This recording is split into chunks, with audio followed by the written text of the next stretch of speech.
Bonjour tout le monde, bienvenue dans ce dernier live de la semaine. Je suis Lina Karimi et je travaille à Bibliothèques sans frontières Belgique en tant que formatrice et chargée de contenu Khan Academy. Et j'accueille aujourd'hui Bruno Delièvre qui est professeur à l'Université de Mons en ingénierie pédagogique et numérique éducatif et qui est aussi conseiller directeur aux stratégies numériques pour l'enseignement. On prendra vos questions à la fin du live.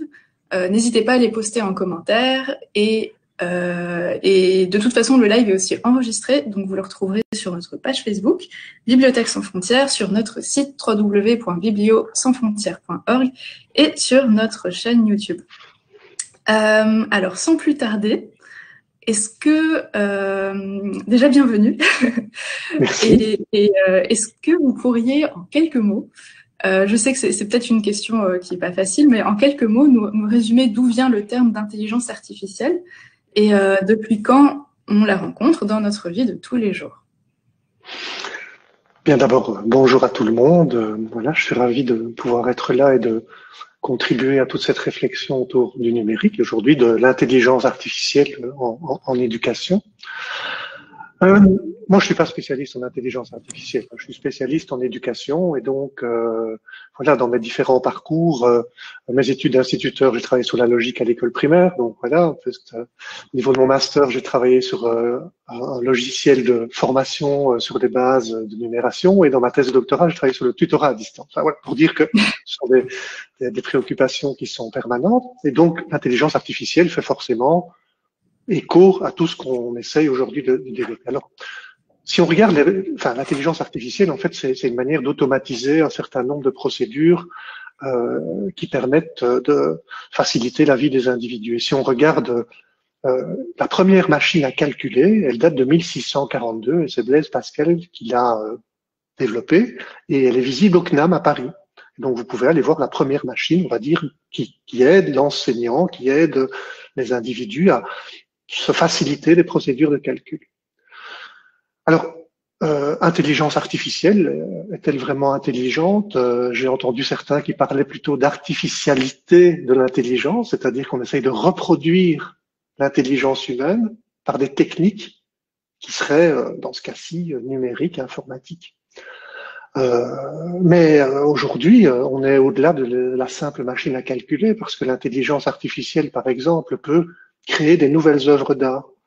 Par exemple, aujourd'hui, à partir d'un Rembrandt, d'une série de Rembrandt existants, on peut en créer de nouveaux qui n'existent pas, mais fidèles à ceux qui existaient selon les techniques de l'époque.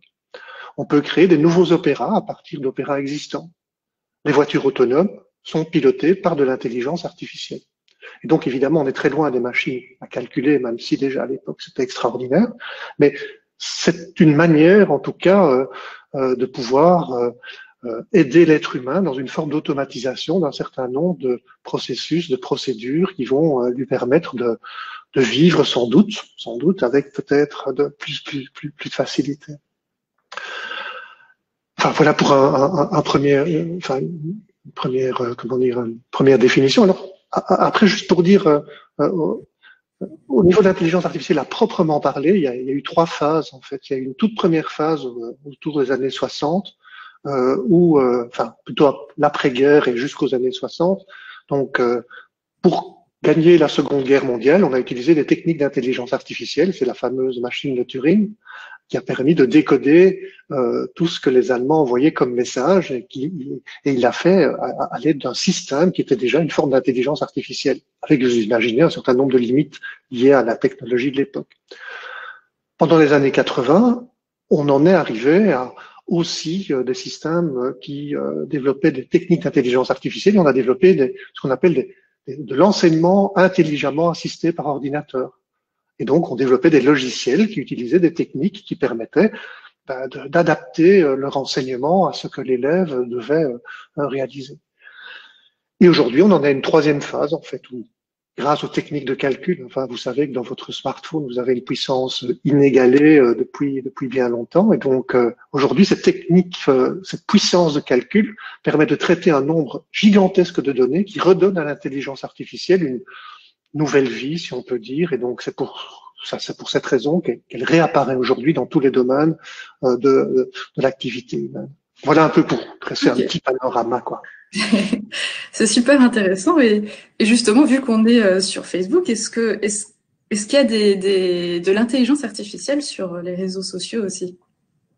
Bien sûr, c'est de l'intelligence artificielle, je veux dire. En tout cas, il y a des algorithmes. Donc, un algorithme, c'est une manière de décomposer la réalité en un certain nombre d'éléments logiques plus simples. Bon, ce qu'on connaît tous en termes d'algorithme, c'est une recette de cuisine.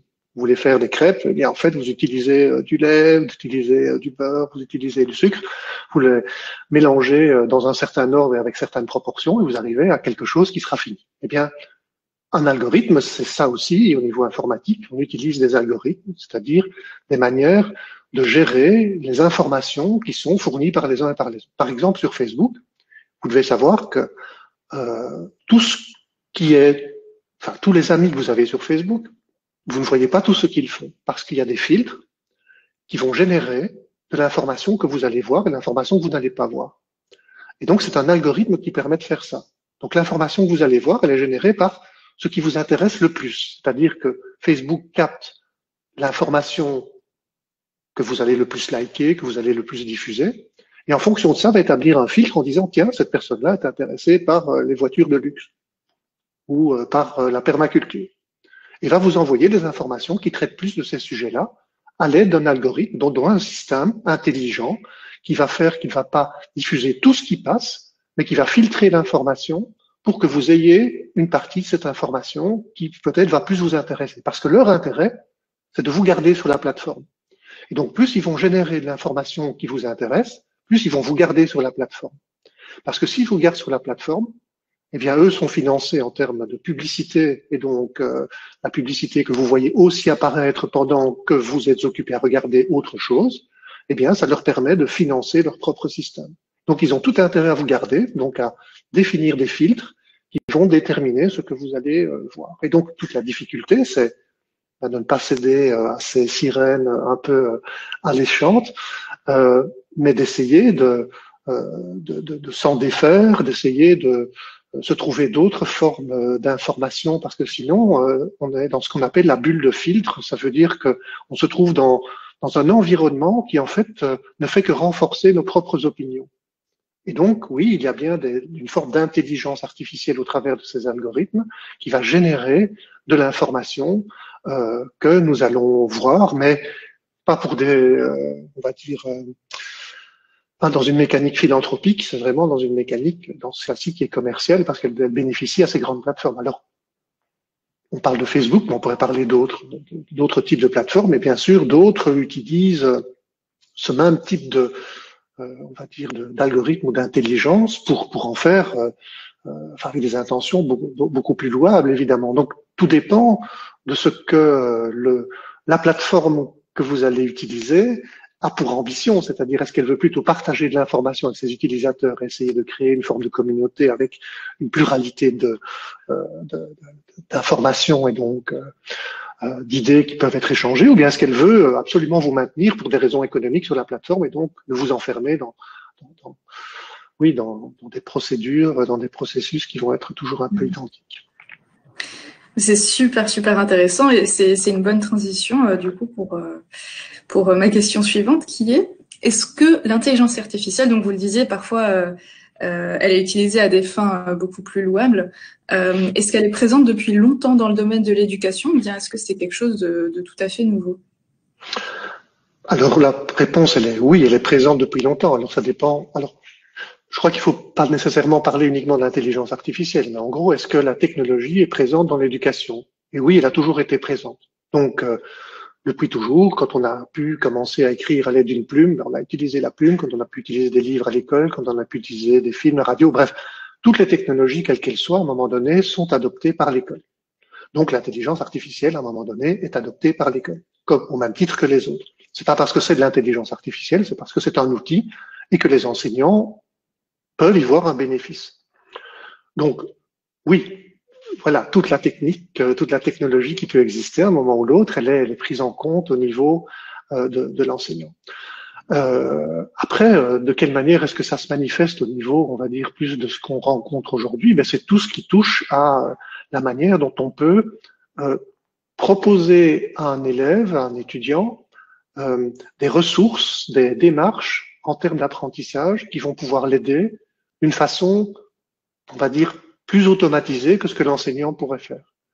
Ça veut dire que dans ce qu'on appelait l'enseignement assisté par ordinateur, eh bien, donc dans les années 70-80, les élèves pouvaient utiliser ce qu'on appelait un logiciel éducatif. Hein, aujourd'hui, ce sont des applications. Enfin bref, mais c'est quand même toujours un peu le même concept au départ.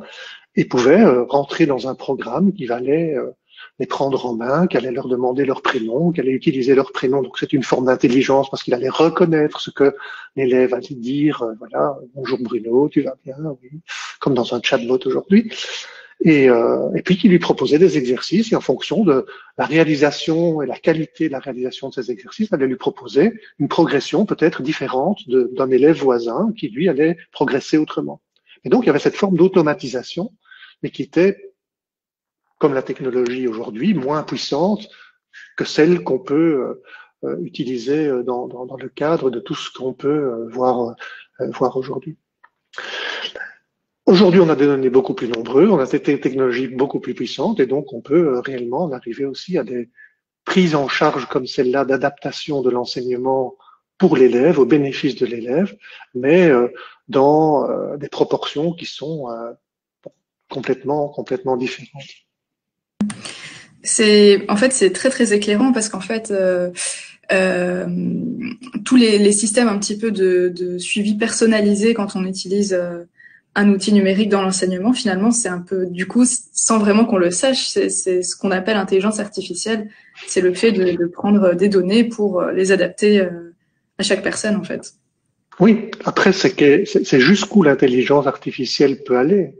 Donc, dans un premier temps, elle peut simplement, il y a eu des modèles au niveau pédagogique qui ont été développés là-dessus, est-ce que l'intelligence ne donne à celui qui apprend n'est qu'un miroir de ce qu'il fait? Ça veut dire, on traduit par un graphique ce qu'il fait. Bon, ok, très bien. Bon, voilà. Après, ça peut être un outil qui peut servir à se comparer avec ce que d'autres font. Et donc, on a le miroir de ce qu'on a fait, mais on voit aussi ce que les autres ont fait, est-ce qu'ils sont plus avancés, moins avancés que moi. Et puis, on a un troisième niveau, qui est celui que, puisque je suis moins avancé qu'un autre, est-ce que le système va me proposer un exercice, une série d'activités qui vont me permettre d'avancer pour, entre guillemets, être au même rythme que les autres. Et donc, on voit que l'intelligence, entre guillemets, artificielle, donc ces algorithmes qui sont derrière à peu près tous les programmes plus ou moins sophistiqués, vont permettre des actions différentes en termes d'apprentissage. Un miroir, une comparaison de la progression ou une adaptation des exercices. Et donc tout ça demande évidemment de la part du concepteur de cette intelligence artificielle, de ces algorithmes, une capacité de prendre en charge un nombre de données qui est bien sûr beaucoup plus important que quand on fait quelque chose de simple. Ok. Et est-ce que vous avez comme ça des exemples d'applications qui utilisent l'intelligence artificielle pour l'apprentissage? Oui, alors aujourd'hui, il y en a vraiment qui. Enfin, d'abord, ce qu'il faut savoir, c'est que l'intelligence artificielle qui est développée, elle ne se développe pas dans l'absolu, elle se développe à partir de, enfin, en essayant de mettre en œuvre des principes pédagogiques qui ont du sens. Et donc, c'est comment permet-elle d'automatiser ces principes pédagogiques, parce que peut-être un enseignant ne peut pas le faire pour toute sa classe de façon simultanée. Je prends un exemple, un logiciel qui s'appelle Tacite. C'est un logiciel d'apprentissage de la lecture qui permet de proposer un certain nombre d'exercices à des élèves pour qu'ils apprennent l'inférence, c'est-à-dire à décoder dans un texte ce qui n'est pas nécessairement écrit, mais qui devrait apparaître au travers du sens. Bon, voilà. Donc ça. Et donc, ce que ce logiciel propose, c'est plusieurs niveaux de questionnement en fonction du niveau auquel l'élève se situe. Ça veut dire, est-ce que l'élève sans aide, est-ce qu'il réussit? Non, il réussit pas. Donc, on va lui proposer une aide. Mais quel type d'aide? Et donc, en fonction de ce que l'élève aura répondu, de ses caractéristiques personnelles qui auront pu être, à un moment donné, analysées, on va lui proposer un type d'exercice qui va correspondre à son niveau. Et donc là, on a de l'intelligence artificielle qui va proposer, pour atteindre un même objectif, des niveaux d'indices différents selon les caractéristiques de l'élève. Donc voilà, par rapport à la proposition d'un certain nombre d'exercices, on sait que s'adapter aux caractéristiques de l'élève, c'est un facteur de succès. Et donc, le logiciel le fait parce que l'enseignant ne peut pas nécessairement suivre ses 20, 25, 30, enfin bon, ça dépend du nombre d'élèves qu'on peut avoir en classe, euh, pour pouvoir les aider chacun là où ils en ont besoin. L'enseignant peut aussi suivre les parcours. Ça veut dire qu'à côté des exercices qui sont proposés de façon personnalisée, il a un tableau de suivi qui permet de voir où chaque élève en est. Et donc, s'il doit intervenir à un endroit, eh bien, il peut voir ceux qui sont plus en difficulté et en complémentarité avec ce que le système propose, l'enseignant pourra intervenir là où c'est compliqué. Ou bien, il va proposer un élève qui est en avance des exercices complémentaires parce qu'il est en avance. Mais donc, il pourra mieux cibler son intervention parce qu'il a une aide, il a une assistance. Cette intelligence artificielle sera dans ce cas-là une assistance qui va lui permettre d'être plus efficace, sans doute, en tant qu'enseignant. Voilà un exemple. Après, oui, il y en a d'autres. C'est très très intéressant et j'avoue que je peux pas m'empêcher de penser à Khan Academy puisque c'est hyper fort basé là-dessus. Donc Khan Academy, on a fait des vidéos pour en parler juste avant où effectivement on a tout ce suivi de l'élève qui permet de faire ce qu'on appelle la différenciation, donc de différencier notre apprentissage, notre enseignement en même temps, donc donner des exercices différents aux élèves en fonction de leur niveau. Comme vous le disiez, en fait, la différenciation sans numérique, c'est assez compliqué à mettre en place. Et en fait, on a déjà beaucoup de questions. Et il y en a une que je peux déjà poser maintenant. Il y a une crainte des enseignants qui est justement en fait parce que on parle d'intelligence artificielle. Alors déjà, j'ai une question un peu provocante, mais est-ce que c'est vraiment intelligent? Et ensuite, est-ce que au final, les profs vont pas être complètement remplacés par des robots, de la technologie qui fait les choses plus efficacement qu'eux? D'accord. Alors, aux deux questions proposées, je peux répondre non à toutes les deux. Ça veut dire que la première, est-ce que l'intelligence artificielle est vraiment intelligente? Déjà, ça dépend de la définition de l'intelligence. C'est clair que aujourd'hui, en tout cas, les experts ne sont pas complètement d'accord entre eux, mais ce sur quoi ils sont d'accord, c'est qu'arriver à une intelligence artificielle qui serait l'équivalent d'une intelligence humaine, c'est vraiment très compliqué. Donc, on arrive à avoir un niveau d'intelligence qui est très ciblé.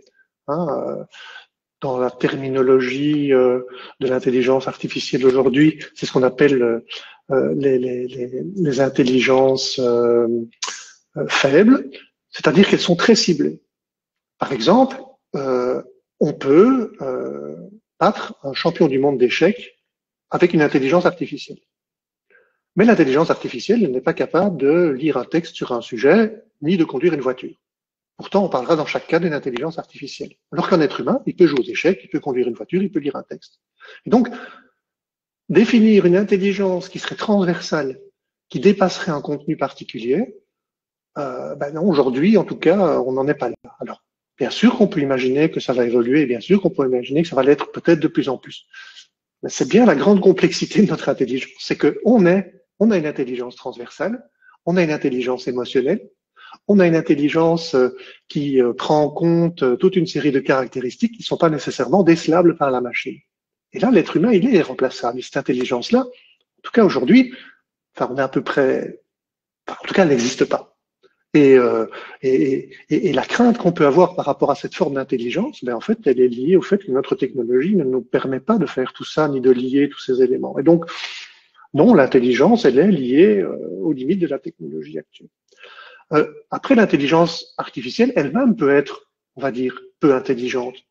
Ça veut dire que il y a eu l'exemple de chez Microsoft qui a voulu développer une intelligence artificielle qui répondait à des questions en simulant le fait d'être un individu et qui, comme je l'évoquais tout à l'heure, dans Facebook, s'est connecté dans un premier temps avec des gens qui défendaient des idées peu recommandables et étant donné que le logiciel, l'intelligence artificielle lui fournissait des informations du même type, cette intelligence artificielle a pris en compte ces informations qui étaient peu louables, et en gros, c'était des propos racistes, et cette intelligence artificielle est devenue raciste parce qu'elle était au contact d'informations qui étaient de ce type-là.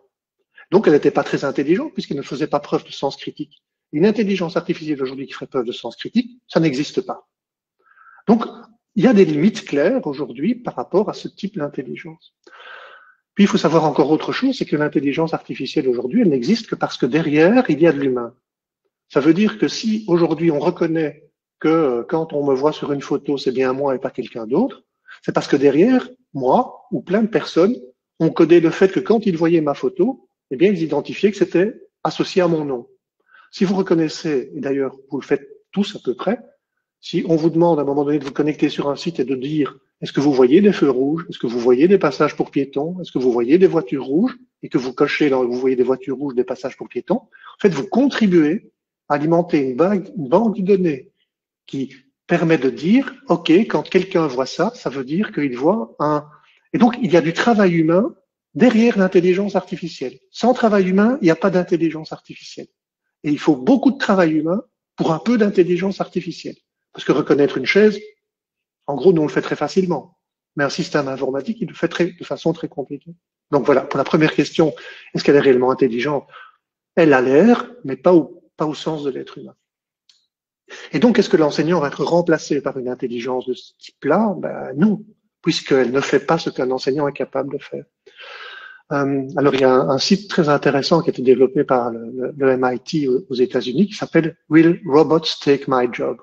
Vous pouvez le taper dans le navigateur. Et en fait, il vous propose pour toute une série de métiers, quel est le pourcentage de chances que ce métier a de disparaître avec les technologies actuelles? Et si vous tapez teacher, vous allez voir qu'il y a à peu près 90% de chances que ce métier ne disparaisse pas. Parce que, aujourd'hui, le fait d'enseigner, c'est bien sûr utiliser, et comme on l'a fait depuis toujours, des techniques, des technologies, des outils. C'est aussi plein d'autres choses. C'est aussi essayer de développer chez nos élèves des compétences collaboratives, des compétences sociales, des compétences de mise en lien. Aujourd'hui, vous utilisez des outils numériques pour avoir de l'information. Vous savez qu'il y a un grand nombre de fake news qui apparaissent et que donc ce qu'il faut faire, c'est éduquer les élèves à ne pas se laisser prendre par ces informations qui ne sont pas correctes. Donc il faut développer leur esprit critique. Et ça, le système ne le fera pas, puisque, bref. Et donc l'enseignant, il a toujours ce rôle et il aura toujours ce rôle. Et depuis le début de l'informatique à l'école, depuis le début des ordinateurs à l'école, on a toujours dit, voilà, l'ordinateur va peut-être, non et toujours non. Enfin, l'être humain, et c'est un des messages du jour, il est complémentaire à toutes les techniques, quelles qu'elles soient, qui peuvent être mises à disposition pour l'enseignant et à l'école. Alors, peut-être que l'enseignant sera aidé, et peut-être de plus en plus aidé pour des tâches très spécifiques. Mais il n'empêche que lui va continuer à garder la maîtrise de la séquence pédagogique de sa classe, de la gestion de l'apprentissage en général. Mais s'il peut être aidé pour travailler, comme je l'évoquais tout à l'heure, avec ceux qui en ont le plus besoin, peut-être qu'il va encore mieux jouer son rôle et que l'enseignement globalement sera plus efficace puisqu'on s'attachera à ceux qui ont le plus de difficultés et ceux qui ont le plus besoin à certains moments d'être aidés. Ça peut aussi être les plus forts parce qu'on leur propose des activités de dépassement, etc. C'est super, super intéressant. Et du coup, on a plein de questions. Okay, je vais essayer de pas en manquer. Alors, directement lié à ce que vous expliquiez sur le fait qu'en fait, l'intelligence artificielle, c'est une intelligence humaine d'abord, qui ensuite développe quelque chose qui est beaucoup plus limité. Laetitia nous demande, est-ce que on peut dire que l'intelligence artificielle aujourd'hui est plutôt occidentalo-centrée? Je pense qu'il y a une forme de mondialisation. Donc, de toute façon, oui, je crois qu'aujourd'hui, et on le voit avec, hélas, l'épidémie du coronavirus, c'est que les mouvements humains font qu'il y a de plus en plus de réalités qui sont identiques, quelles que soient les régions du monde. Donc, est-ce que c'est occidentalisé? Je ne sais pas, je ne serais pas aussi catégorique parce que quand on voit aujourd'hui la puissance asiatique en termes de technologie, par exemple, je ne suis pas sûr que ça soit la seule référence, en tout cas la seule qui émerge. S'il est clair aujourd'hui, enfin, s'il y a une chose qui est claire aujourd'hui, c'est que les deux grandes puissances au niveau du numérique, elles sont du côté, on va dire, des États-Unis et du côté de l'Asie, et que entre les deux, il y a l'Europe et l'Afrique qui sont peut-être pas les endroits du monde dans lesquels il y a le plus de puissance économique à ce niveau-là. Les deux puissances économiques montantes, elles sont quelque part autour de nous. D'accord, merci beaucoup. Et alors pour effectivement un petit peu lier ça à la situation actuelle, est-ce que vous connaissez des exemples dans lesquels l'intelligence artificielle est utilisée dans le domaine de la santé? Oui, bien sûr, et c'est d'ailleurs, en termes historiques, les technologies sont souvent développées dans un premier temps au niveau de la sécurité, c'est-à-dire au niveau militaire. Et puis dans un deuxième temps au niveau des soins de santé. Ça veut dire que c'est un peu un passage obligé. Ça veut dire que quelque part, il y a chacun qui veut se protéger d'eux, et donc le réseau Internet, il a été créé par c'est un réseau militaire au départ.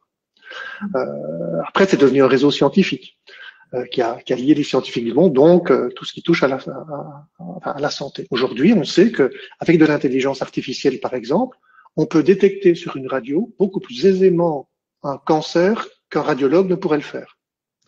On va beaucoup plus vite en termes de prise de connaissance de l'information, avec une fiabilité beaucoup plus importante et avec une fatigue qui n'existe pas. L'intelligence artificielle, vous lui faites défiler des radios, elle va toute la journée, toute la nuit, sans que vous deviez vous reposer. Et donc il y a plein en termes de santé, à partir du moment où on fait appel à une technique, l'intelligence artificielle pourrait être d'une grande aide en termes de diagnostic d'un certain nombre d'éléments. Par contre, en termes d'accompagnement, là, le médecin c'est pour ça qu'on dit aujourd'hui qu'il y a peut-être il y a malheureusement des chances pour les radiologues d'avoir demain moins de travail. Par contre, il y aura plus de travail pour les médecins généralistes qui vont accompagner les patients une fois qu'on aura détecté leur maladie. Et donc, ils seront pris en charge plus tôt et mieux. Mais l'aspect technique, il pourrait être délégué à des systèmes plus intelligents. Oui, donc dans le domaine de la santé, il y a des outils qui sont aujourd'hui très développés et auxquels l'intelligence artificielle apporte un vrai support, on va dire. C'est encore une fois super intéressant parce qu'en fait, ce dont on se rend compte, c'est que c'est toujours le numérique et la technologie, et dans ce cas l'intelligence artificielle, qui est au service de l'être humain et pas l'inverse. Et donc que ça reste des outils, quoi. Mais ça dépend de qui l'utilise et pourquoi. C'est-à-dire que, évidemment, que c'est ce que nous voudrions, c'est-à-dire qu'elle soit à notre service, mais il n'empêche que certains individus moins bien intentionnés, soit pour des raisons économiques, soit pour des raisons de pouvoir, peuvent détourner ce type d'outils à leur propre profit. Et donc tout dépend si on utilise cette intelligence pour partager de l'information et de la bonne information, ou bien pour diffuser de l'information qui serait fausse pour servir nos propres ambitions. Et donc, comme toute technologie, elle n'est jamais que ce que l'être humain en fait. Et donc, c'est en fonction des valeurs des individus, c'est en fonction de la manière dont ils vont utiliser ces technologies qu'elles seront plus ou moins bien utilisées. Et donc, bien sûr, on peut avoir, entre guillemets, des craintes. Raison pour laquelle on ne doit pas être dissocié de cette évolution de la technologie aujourd'hui. Ça veut dire que si aujourd'hui les enseignants disent non, pas de technologie pour moi, en fait, ils perdent le contrôle. Et ça veut dire que si on ne s'intéresse pas à ce que la technologie peut proposer de meilleur, mais aussi de pire, ça veut dire que nos élèves, nos enfants ne seront pas éduqués à prendre en charge ces problèmes qui sont relatifs à la technologie. Et donc, il faut qu'on les éduque à la technologie. Ça ne veut pas dire qu'il faut faire que ça. Moi, je travaille là-dedans toute l'année, mais évidemment qu'il faut faire autre chose. Évidemment qu'il faut aller dans son jardin. Évidemment qu'il faut aller promener. Évidemment qu'il faut lire des livres autrement que numérique. Mais il n'empêche que se dissocier de cette question-là, c'est défavoriser ceux qui n'y auront pas accès. Et donc, d'une manière ou d'une autre, l'enseignant doit se targuer d'aussi prendre à bras le corps ces questions qui sont relatives à tous ces questionnements autour de la technologie qui est dans notre société en permanence. C'est vraiment, vraiment passionnant. Et en parlant de ça, on a une question d'Alia qui demande comment est-ce que vous pourriez est-ce que vous recommandez en fait d'expliquer aux enfants le mécanisme d'intelligence artificielle dans les applications qu'ils utilisent? Et si oui, comment est-ce qu'on peut leur expliquer simplement comment ça fonctionne? Oui, alors d'abord la réponse elle est clairement oui. Alors pourquoi? Parce que ce que l'on sait, c'est qu'à partir du moment où on comprend un mécanisme, on ne se laisse plus influencer par ce mécanisme. Je prends un exemple. Vos notifications sur votre smartphone, elles affichent un petit rond rouge avec un chiffre correspondant au nombre de notifications que vous avez. Et donc vous vous dites, ah, j'ai 14 notifications depuis une demi-heure, il se passe quelque chose de grave. Ou pas. En fait, on n'en sait rien. Mais le rond rouge est là pour vous attirer et pour vous dire, il y a 14 informations que tu devrais absolument aller voir. Si tu vas pas voir, peut-être qu'il va se passer quelque chose de grave. Et en fait, parfois, il se passe rien du tout. C'est juste, vous avez 14 mails de publicitaires qui veulent, enfin bref. Il y a peut-être quelque chose de grave, on ne sait pas. Donc en fait, il n'y a pas de filtre qui indique que dans ces 14 messages, certains sont plus importants que d'autres. Vous avez 14 messages. Et donc, si on arrive à faire comprendre aux enfants que le fait d'avoir des notifications ne veut pas dire que c'est nécessairement urgent, eh bien, ça permet de se dire, ah oui, en fait, je ne dois pas me laisser influencer uniquement par le fait qu'il y a des notifications, je devrais peut-être paramétrer que si des notifications proviennent de telle personne, bon, bref. Donc, on rentre là.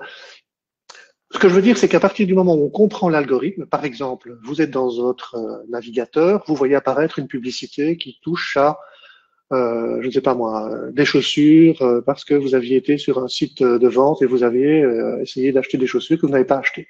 Les publicités qui arrivent sur votre navigateur, c'est des publicités qui sont en lien avec ce que vous avez fait avant. Et donc, plutôt que de faire votre travail que vous êtes occupé à faire avec vos collègues sur un Google Docs ou peu importe, en fait, vous allez cliquer sur la publicité parce que vous voyez apparaître les chaussures que peut-être vous alliez acheter.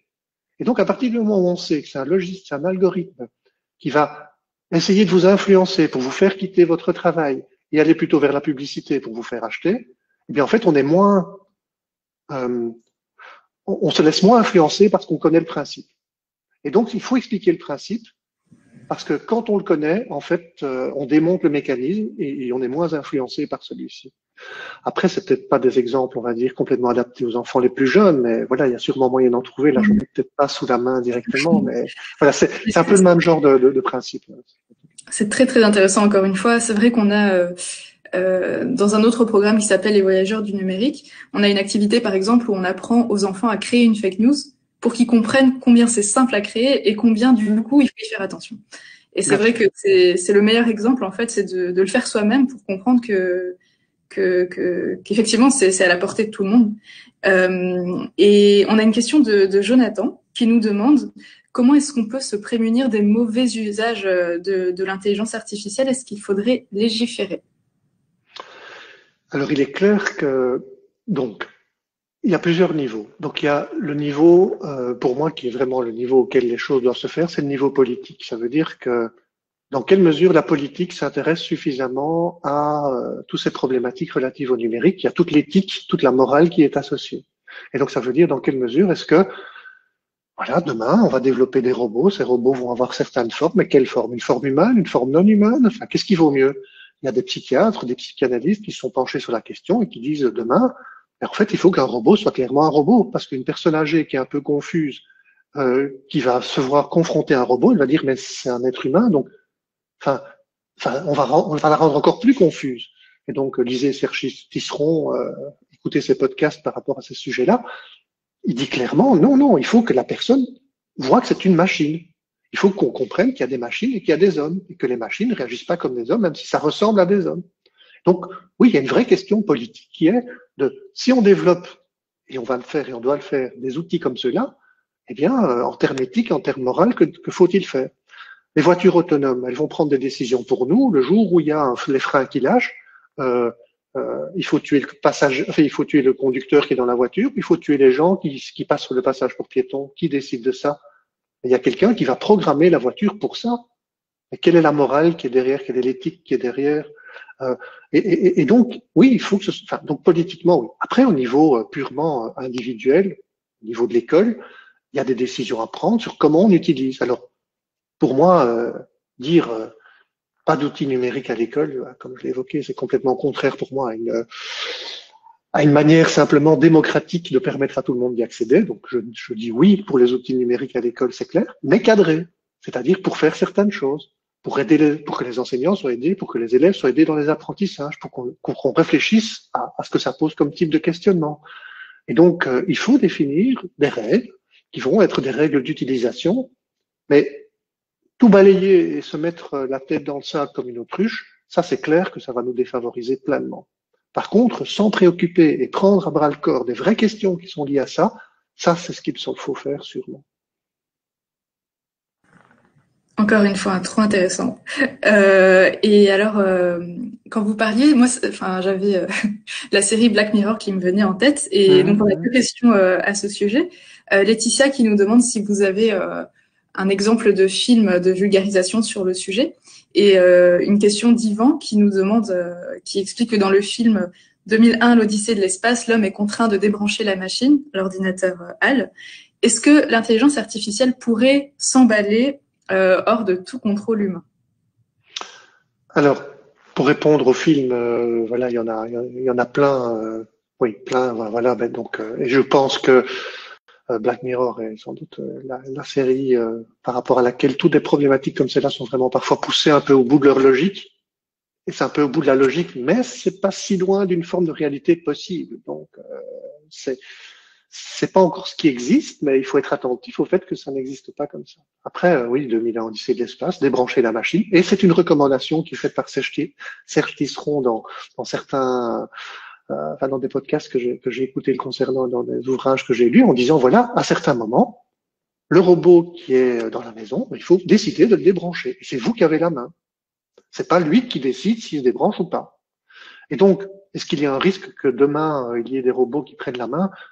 C'est la crainte un peu mythique qui est là et qui est un peu dans l'imaginaire des gens par rapport à une forme d'intelligence qui de nouveau nous dépasserait.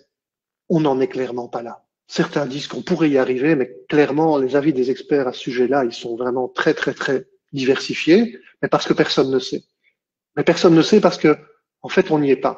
Et donc, alors bien sûr qu'il y a une forme de prise en main quelque part de certains, mais c'est à nous de décider quand on pose notre smartphone et qu'on l'éteint. C'est pas le smartphone qui va décider à notre place. Et donc, oui, c'est nous qui devons décider. Mais il faut avoir la possibilité de le faire. Donc, il faudrait que les machines qui nous entourent, on ait cette capacité de pouvoir les éteindre quand nous le décidons. Après, il faut encore apprendre à le faire. Ce n'est pas la même chose. Ça, c'est très, très vrai. Et peut-être une dernière question de Laetitia, encore une fois, qui nous demande, qui revient sur la question des publicités qu'on voit. Alors c'est vrai que nous, entre collègues, on en parle quelquefois, on a l'impression d'être écoutés, d'être surveillés, et donc avoir des pubs qui apparaissent par rapport à des conversations qu'on a eues ou ce genre de choses. Est-ce qu'il y a un moyen de bloquer les publicités sur les plateformes qu'on utilise?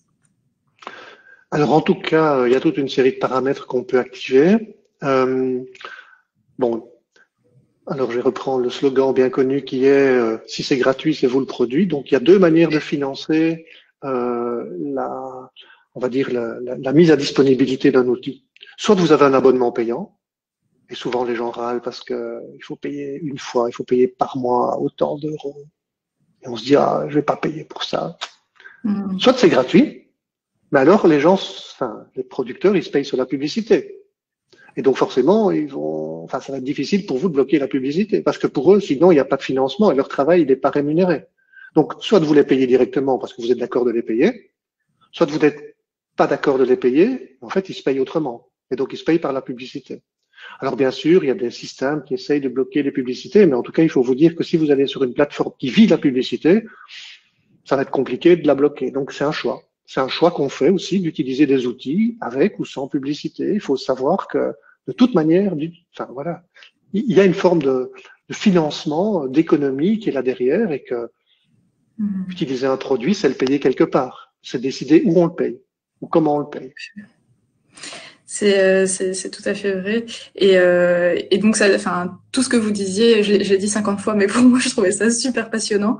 Et on se rend compte que c'est vraiment tout autour de nous. Et le fait juste simplement de comprendre comment ça fonctionne, ça permet de dédramatiser et de prendre conscience qu'effectivement, l'être humain reste maître de ce qu'il voit, de ce qu'il fait. Et ça permet, moi, je trouve, en tout cas, de désacraliser aussi la question de l'intelligence artificielle. Merci beaucoup, Avec pour plaisir. votre intervention.